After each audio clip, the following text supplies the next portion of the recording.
વિદ્યાર્થી મિત્રો, આપણે ધોરણ 7ની અંદર કાવ્ય 5 રાનમાં એટલે જંગલમાં, તેના કવિ છે ધ્રુવ ભટ્ટ. રાનમાં કાવ્યના કવિનું નામ છે ધ્રુવ ભટ્ટ. તેમનો જન્મ તારીખ 8 મે 1947માં થયો હતો. ધ્રુવકુમાર પ્રમોદરાય ભટ્ટનો જન્મ ભાવનગર જિલ્લાના નીંગાળામાં થયો હતો. તેમણે ઇજનેરી કારખાનામાં મેનેજર તરીકે કાર્ય કર્યું હતું. હાલ સેવાનિવૃત્ત જીવન ગાળે છે. તેમણે કર્ણલોક, સમુદ્રાંતિકે, તત્વમસી, અત્રાપી, અકુપાર જેવી સુંદર સર્જકતાસભર નવલકથાઓ પણ આપી છે.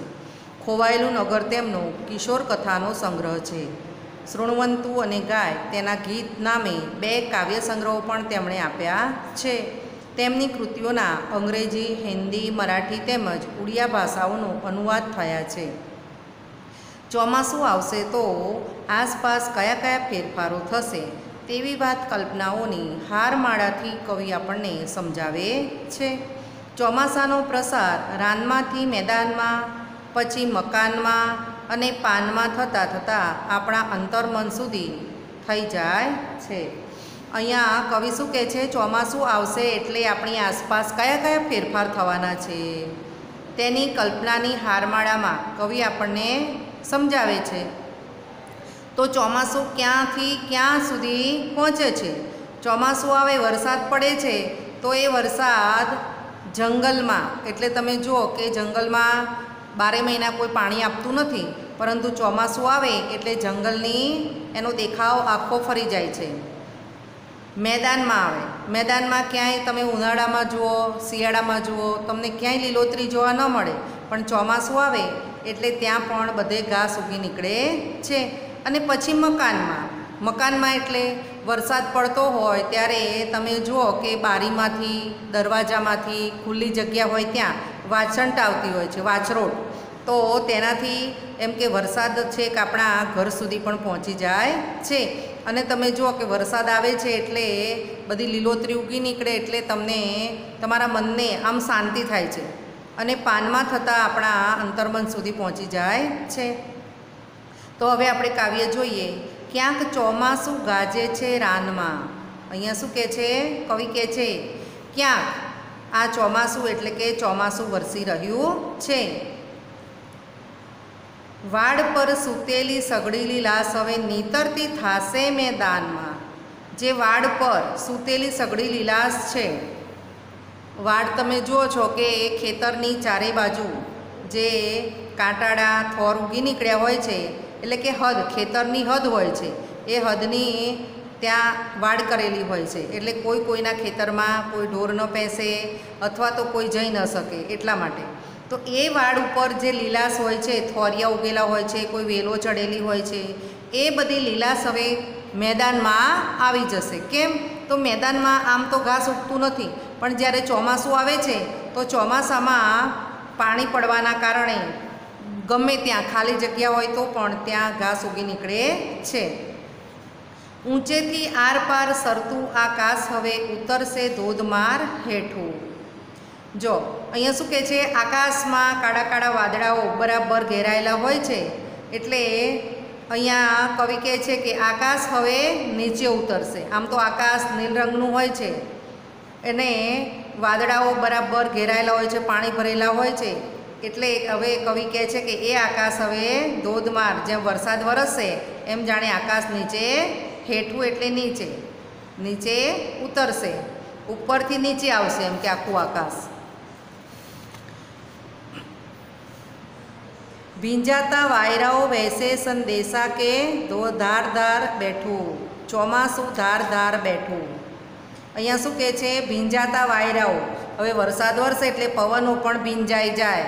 તમે જુઓ છો કે ચોમાસામાં બધી જ વસ્તુઓને ભેજ લાગી જાય છે, એટલે અહીંયા આ વાયરાઓ પણ ભીંજાઈ જશે, એને પણ ભેજ આવી જશે અને એ પવન સંદેશો વહેતો કરશે કે હવે ચોમાસું ધારદાર બેઠું છે, એટલે હવે બરાબર ચોમાસું બેઠું છે. કાલ સુધી રહેતા હતા આપણને, કાલથી તો વાછંટો રહેશે મકાનમાં. શું કહે છે? કાલ સુધી તો આપણે બધા મકાનમાં રહેતા હતા, પણ હવે તો વાછંટો એટલે વાછરોટ, જે પાણીના છાંટા બારીમાંથી આવે, ઘરના દરવાજામાંથી આવે છે, તે વાછંટો હવે ઘર મકાનમાં રહેતી થઈ જશે. કારણ કે ચોમાસામાં વરસાદ સતત વરસતો રહે, થોડી વાર આવે પાછો બંધ થાય, પછી આવે પાછું બંધ થાય, તો આ રીતે વાછરંટો ઘરમાં પણ પ્રવેશે છે. એટલે કવિ કહે છે કે કાલ સુધી તો આપણે બધા મકાનમાં રહેતા હતા, પણ હવે તો આ વાછંટો પણ મકાનમાં રહેતી થઈ જશે. ક્યાંક ચોમાસું ગાજે છે રાનમાં, એટલે કે જંગલમાં ક્યાંક ચોમાસાની ગાજવીજ થઈ રહી છે. આપણને થાય એવું વાદળને થાય એવું ઝરણાને થાય એવું ઘાસને. શું કહે છે? આપણને પણ એવું થાય છે, વાદળને પણ એવું થાય છે, અને ઝરણાને પણ ઘાસને પણ એવું થાય છે. શું થાય છે? આનંદ આવે છે. અને ઘાસને પણ એમ થાય છે કે હવે ચોમાસું બેસી ગયું છે અને વરસાદ આવે છે, એટલે આપણને ધરતી પર ઉગવાની મજા આવશે, હિલોડા લેશે. આ ઘાસ બધું પવનના લીધે હિલોડા લેશે, એમને આનંદ થાય છે. આ વાદળને પણ આનંદ થાય છે, ઝરણાને પણ આનંદ થાય છે, અને ઘાસને પણ આનંદ થાય છે. નેવેથી દળદળતા ગામને. હવે નેવા એટલે જે ઘરનો પહેલો ભાગ હોય અને પાણી જ્યાં નીચે પડતું હોય એને નેવા કહેવાય. ઘરની બહાર જે ઓસરી હોય છે, તો ઓસરીમાં જે ધાબા ઉપરથી કે કોઈને પતરાવાળું ઘર હોય તો તે, નળિયાવાળું ઘર હોય તો ત્યાંથી જે પાણી આમ રગડીને જે નીચે પડતું હોય છે એને નેવા કહેવામાં આવે છે. એટલે આ નેવેથી દળદળતા ગામને, આખા ગામનું પાણી, આખા જે ગામમાં જે બધા ઘરો હોય છે બધું પાણી ગામ સુધી પહોંચે છે, તો એને પણ આનંદ થાય છે. તમને થાય ચાલ ટવકો થઈ જાઉં અને ઝાડ તળે ઘેંકું રે પાનમાં. અહીંયા શું કહે છે કે તમને પણ એમ થાય છે કે ચાલને હું મોરનો ટવકો થઈ જાઉં અને ઝાડની તળે એટલે નીચે, અને ઝાડ નીચે પાંદડામાં ઘેંકું, પાનમાં ઘેંકું એટલે બોલવું. અહીંયા કવિને અને આપણે બધાને એમ થાય છે કે આપણે મોર બનીને ઝાડ નીચે જઈને ટવકા કરીએ, કારણ કે મોરને મજા આવે. વરસાદ આવે એટલે મોરને મજા આવે ટવકા કરવાની. ક્યાંક ચોમાસું ગાજે છે રાનમાં. અહીંયા કવિ કહે છે કે ક્યાંક ચોમાસાની ગાજવીજ થઈ રહી છે. હવે તમે અહીંયા જુઓ છો શબ્દ સમજૂતી. રાન એટલે જંગલ, ધોધમાર એટલે પુષ્કળ મોટી ધારાએથી પડતો વરસાદ, વાછંટ એટલે પવનની ગતિથી સાથે વરસાદ ન પ્રવેશ્યો હોય તેવી જગ્યાએ ઉડતા વરસાદના છાંટા, ઘટના એટલે બનાવ, દળદળવું એટલે પાણી પડવું અને જે અવાજ થતો હોય તે, નેવું એટલે છાપરાના છેડા પરના નળિયા જેમાંથી પાણી બહાર પડે છે તે, ગહેકવું એટલે આનંદ મસ્તીમાં આવીને પંખીનું જોરથી બોલવું, ટહેકવું એટલે સામા પક્ષીને સંદેશો પહોંચાડવા પક્ષીનું બોલવું, એને ટહેકવું થાય. અહીંયા ભાષા સત્તાની અંદર આપણે સંયોજકો જોવાના છે, તો થોડા અહીંયા પંક્તિઓ પણ આપેલી છે, જોઈએ. ભીંજાતા વાયરાઓ વહેશે સંદેશા, ચોમાસું ધારદાર બેઠું. અહીંયા પહેલું છે વાક્ય. બીજું, ભીંજાતા વાયરાઓ વહેશે સંદેશા કે ચોમાસું ધારદાર બેઠું, કાલ સુધી રહેતા હતા આપણે. કાલથી તો વાછંટો રહેશે મકાનમાં. કાલ સુધી રહેતા હતા આપણે ને કાલથી તો વાછંટો રહેશે મકાનમાં. મને તો લાગે છે બચુડાના મામા મામલતદાર છે, એને તો વળી મળવાની જ ને. મને તો લાગે છે બચુડાના મામા મામલતદાર છે, તેથી એને તો મળવાની જ ને. અહીંયા બે વાક્યો આપેલા છે. પહેલું વાક્ય જુઓ પછી બીજું જુઓ, પહેલું જુઓ પછી બીજું જુઓ. ઉપરની પંક્તિઓ અને વાક્યો વાંચતા તમને લાગ્યું હશે કે ને છતાં જેવા શબ્દોની મદદથી પંક્તિઓ અને વાક્યો જોડાય છે. તો પદ, પદો, પદસમૂહો, વાક્યો કે વાક્યખંડોને જોડવાનું કામ કરતા પદોને સંયોજક કહે છે. આપણે શું જોવાનું છે આજે? સંયોજક. તો પદ હોય તો એને પણ, પદો હોય તો એને પણ, પદ સમૂહો હોય તો એને પણ, વાક્યો, વાક્ય ખંડોને જે જોડવાનું કામ કરે છે એને આપણે સંયોજક કહીએ છીએ. અહીંયા કેટલા બધા સંયોજક આપ્યા છે. ને, પણ વાક્યની વચ્ચે આવેલું હોય છે આ, એટલે, તો, ત્યારે, કે, ત્યાં, છતાં, એટલે, અને, અથવા આ બધા શું છે? સંયોજકો છે. આ બધા વાક્યની વચ્ચે આવે છે તો આપણે એને સંયોજકો કહીએ છીએ. જેવા સંયોજકો જાણીતા છે. તો આજે આપણે ભાષા સત્તાની અંદર સંયોજક છે શું કહે છે? બે પદોને જોડે છે, બે પદને જોડે છે, બે પદ સમૂહોને જોડે છે, બે વાક્યોને જોડે છે, બે વાક્ય ખંડોને જોડે છે. તો આ બધા સંયોજકો કામ કરે છે, જોડવાનું કામ. હવે આપણે અહીંયા અભ્યાસ જોઈએ છે. આકાશ હવે ઉતરશે એટલે એ શબ્દનો અર્થ એ છે કે વરસાદ વરસશે. વરસાદ વરસે એટલે આકાશમાં જે પાણી ભરેલા હોય છે એ બધા નીચે ઉતરે છે, એટલે આકાશ ઉતરશે એવું અહીંયા કવિ કહે છે. વાછંટની શી અસર થશે? તો વસ્તુઓ ભીંજાઈ જશે. ઘરની અંદર વાછરોટ આવતી હોય અને એ વાછરોટ જ્યાં જ્યાં અડે ત્યાં બધું ભીંજાઈ જાય છે. વરસાદ સાથે અત્યંત નજીકનો સંબંધ કોને છે? તો મોરને. વરસાદ આવે એટલે સૌથી વધારે આનંદ મોરને થાય છે, કારણ કે એને તરત જ ટહુકા કરવાનું ચાલુ કરી દે છે. લીલાશ કોના આવવાથી મેદાનમાં આવશે? તો વરસાદ. વરસાદ આવે એટલે સઘળી લીલાશ બધી જે વાડો ઉપર હોય છે એ પછી મેદાનમાં ઉતરી જાય છે. એટલે વરસાદ આવવાથી બધાને આનંદ થાય છે. હવે આપણે પ્રશ્ન જવાબ જોઈ લઈએ છીએ. તો લીલાશ ક્યાં સૂતેલી છે? તો પહેલાં હમણાં જોયું આગળ પંક્તિમાં કે લીલાશ જ્યારે વરસાદ નથી હોતો એ વખતે વાડ ઉપર સૂતેલી હોય છે, પરંતુ જ્યારે વરસાદ આવે છે ત્યારે બધી જ લીલાશ મેદાનમાં પથરાઈ જાય છે. તો આપણે ફક્ત એટલું જ કહેવાનું અહીંયા કે લીલાશ ક્યાં સૂતેલી છે? તો લીલાશ વાડ પર સૂતેલી છે. ધોધમાર વરસાદમાં આપણી સાથે કોણ કોણ રહેશે?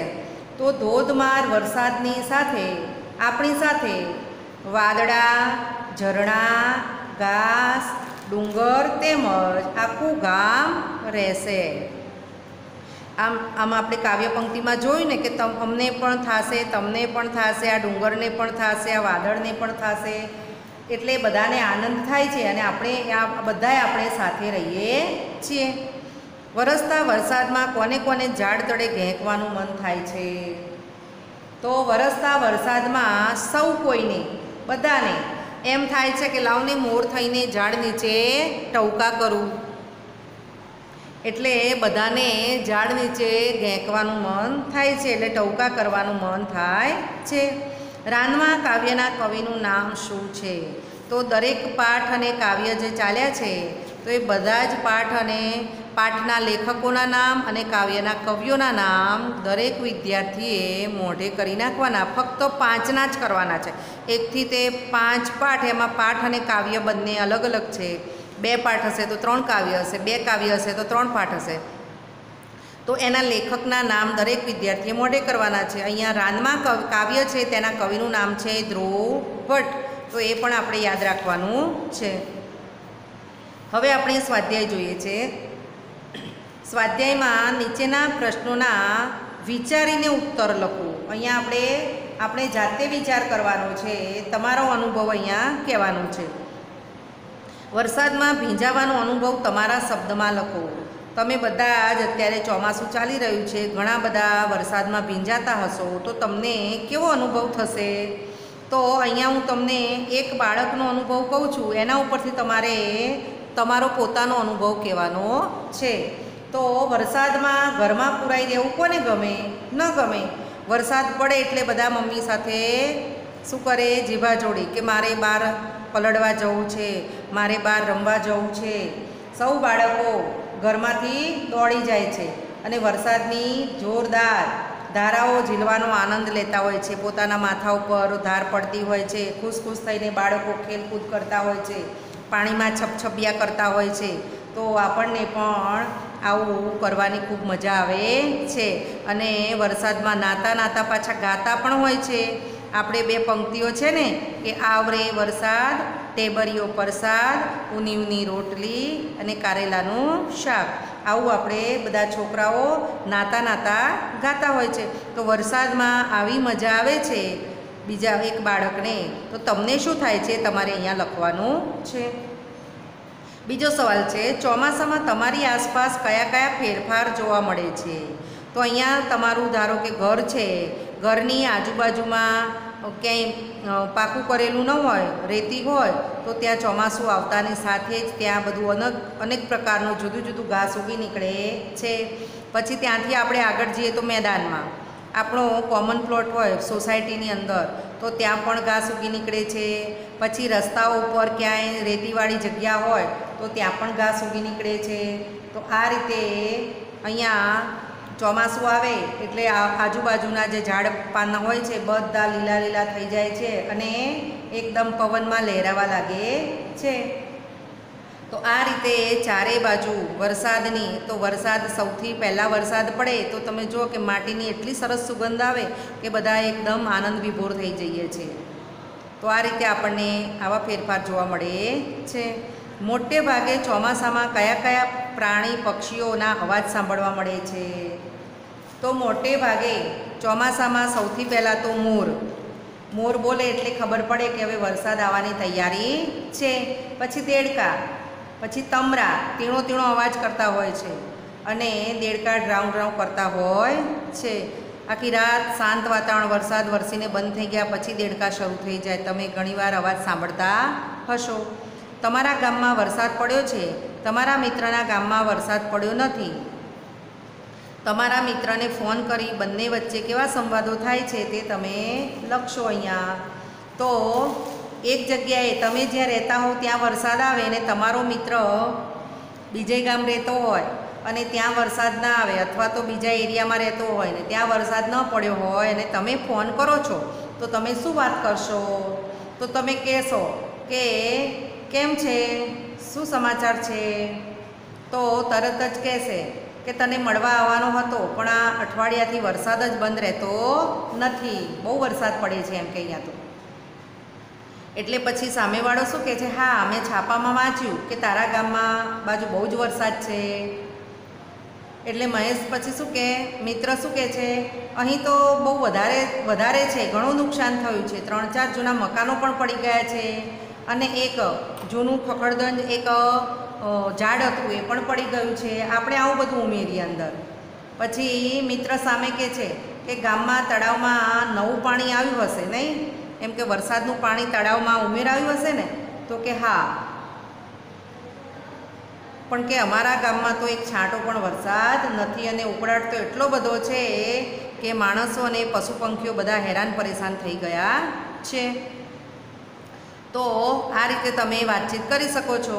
હવે પ્રશ્ન 2ની અંદર સમાનાર્થી શબ્દ આપવાના છે. અહીંયા આપણને બે એવું નથી કીધું એટલે આપણે એક પણ આપીશું તો પણ ચાલશે. તો અહીંયા રાન એટલે જંગલ અને બીજું કહીએ તો અરણ્ય. હું 2 કહું છું એટલે તમારે 2 જ લખવા એવું નથી. તમને સૂચનાની અંદર 2 સમાનાર્થી લખો એવું જો સૂચનામાં મળે તો જ તમારે 2 લખવાના, નહીં તો 1 લખી શકો છો. તો રાન એટલે જંગલ અથવા અરણ્ય, વાદળ એટલે મેઘ અથવા જળધર, સંદેશો એટલે ખબર અથવા સમાચાર, ડુંગર એટલે પર્વત અથવા પહાડ, પાન એટલે પર્ણ પાંદડું અને આકાશ એટલે નભ અથવા આભ. તો આ રીતે સમાનાર્થી શબ્દો છે. વિદ્યાર્થી મિત્રો, અગાઉ મેં તમને ફોટા મોકલેલા છે. એ ફોટાની અંદર 1 થી 5 પાઠનું બધું જ વ્યાકરણ તમને મોકલેલ છે. તો એ વ્યાકરણ તમારે પરીક્ષા માટે તૈયાર કરવાનું છે. એ વ્યાકરણમાંથી તમને પરીક્ષામાં પૂછાશે તો એ જે 1, 2 કે 3 પાના હોય એ વ્યાકરણ તમારે મોઢે કરી દેવાનું છે. દરેક વિદ્યાર્થી પરીક્ષાની તૈયારીમાં મારા મોકલેલા જે ફોટા છે વ્યાકરણના એ તૈયાર કરશે. હવે આપણે પ્રશ્ન 3 સૂચના મુજબ કરો.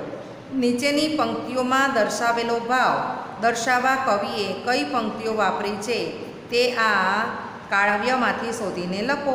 હવે આપણે જો વાડ પરની લીલા સવે મેદાનમાં આવશે, આ જે વાક્ય છે ને, તો આ વાક્ય કઈ પંક્તિમાં આવે છે? તો આપણે એ પંક્તિ જ અહીંયા લખવાની છે. તો અહીંયા એ પંક્તિ આવશે, વાડ પર સૂતેલી સઘળી લીલાશ હવે નીતરતી થાશે મેદાનમાં. આ કાવ્ય પંક્તિ આવશે. પલળેલો પવન આપણને ચોમાસું બેસવાનો સંદેશો આપે છે. ભીંજાતા વાયરાઓ વહેશે સંદેશા કે ચોમાસું ધારદાર બેઠું. આવા સંદેશા આપે છે. કાલ સુધી આપણે એકલા જ મકાનમાં રહેતા હતા, તેમાં હવેથી વાછંડ પણ રહેવા લાગશે. તો એમાં શું કહેશે? કાલ સુધી રહેતા હતા આપણે ને કાલથી તો વાછંડો રહેશે મકાનમાં. તો આ વાક્ય ઉપરથી આપણે કાવ્ય પંક્તિઓ કાવ્યમાંથી શોધીને લખવાની છે. હવે આપણે એમાં બીજું છે, આ કાવ્યમાં આવતા વાદળ શબ્દમાંથી નીચેના જેવા શબ્દ બનાવો. તો આપણે અહીંયા વાદળ, આ ત્રણ જે શબ્દ છે તો એના ઉપરથી આપણે શું બનાવીશું? તો વા થાય, પછી વાદ થાય, પછી વાડ થાય, પછી દ અડ થાય અને પછી દ વા થાય. તો કેટલા બધા શબ્દો બન્યા? વા, વાદ, પછી દળ, પછી દવા અને વાડ. આટલા બધા શબ્દો બન્યા. આપણે તમે નાના ધોરણમાં ભણો છો કે નીચેના અંકોને આડાઅવળી કરીને બનતી સંખ્યા બનાવો. તો આપણે એ રીતે આ શબ્દોને આડાઅવળી કરીને આપણે આ શબ્દો બનાવવાના છે. આવો જ એક બીજો શબ્દ છે મકાન. તો આ શબ્દ પરથી બનતા શબ્દો લખો અને તે દરેક શબ્દોને કક્કાવારી ક્રમમાં ગોઠવો. તો અહીંયા આપણે મકાન, આ શબ્દ છે તો કાન, પછી મન, કાન, પછી કામ, પછી કાનમ, પછી નમ. તો આ બધા શબ્દો થયા 1 2 3 4 અને 5. જો 3 શબ્દમાંથી એના કેટલા બધા શબ્દો બને છે આડાવડી કરીને? મન, પછી કાન, કામ, પછી કાનમ અને નમ. તો આ રીતે આપણે આ શબ્દો બનાવ્યા. આને હવે આપણે કક્કાવારી ક્રમમાં ગોઠવવાના છે. તો સૌથી પહેલું આવશે કાન, પછી આવે કાનમ આવશે, પછી કાનમ આવશે, પછી કામ, પછી નમ અને છેલ્લું ન. તો આ પ્રમાણે આપણે કક્કાવારી ક્રમમાં ગોઠવી દઈએ છીએ. હવે આ જ શબ્દો વડે આ શબ્દોના વાક્યો બનાવવાના છે. તો આ શબ્દોના આપણે 1 2 3 4 અને 5 વાક્ય બનશે. તો આ શબ્દોને વાક્ય બનાવવું હોય તો તમારા મનમાં શું ચાલે છે એની કોઈને ખબર પડતી નથી. આ આપણે વાક્ય બનાવ્યું. તને કાલે કાનમાં દુખતું હતું તો સારું થયું. આ બીજું વાક્ય બનાવ્યું કામ. તો જેને કામ કરવું છે એને તો કંઈ જ વાંધો પડતો નથી, અથવા તો દરેક વ્યક્તિએ કામ કરવું જ પડે. પછી આ કાનમ પ્રદેશમાં કપાસ ખૂબ થાય છે અને નમે તે સૌને ગમે. તો આ રીતે આપણે આના વાક્યો બનાવ્યા છે. તો વિદ્યાર્થી મિત્રો, આપણે 5 સુધી કાવ્ય પૂરું થયું છે, એનું સ્વાધ્યાય અભ્યાસ પણ થઈ ગયું છે. તો હવે દરેક વિદ્યાર્થી આ 5 સુધી 5 પાઠ અને કાવ્યના વ્યાકરણ અને એક વાક્યના સવાલ જવાબો તૈયાર કરવાના છે. અને બને ત્યાં સુધી પાઠ અને કાવ્ય વાંચજો. બીજી ક્યાંયથી મહેનત કરવાની નથી. તમારે પાઠ અને કાવ્ય જ વાંચવાના છે, કારણ કે પાઠ અને કાવ્યમાંથી જ બધું પૂછાશે. એટલે તમારે બને એટલું એક લીટી વાંચીને તૈયાર કરવાની. કાવ્ય હોય તો કાવ્ય 2-4 વાર વાંચી લેવાનું, અને આ રીતે પાઠ હોય તો પાઠની પણ એક લીટી વાંચીને તૈયાર કરવાની.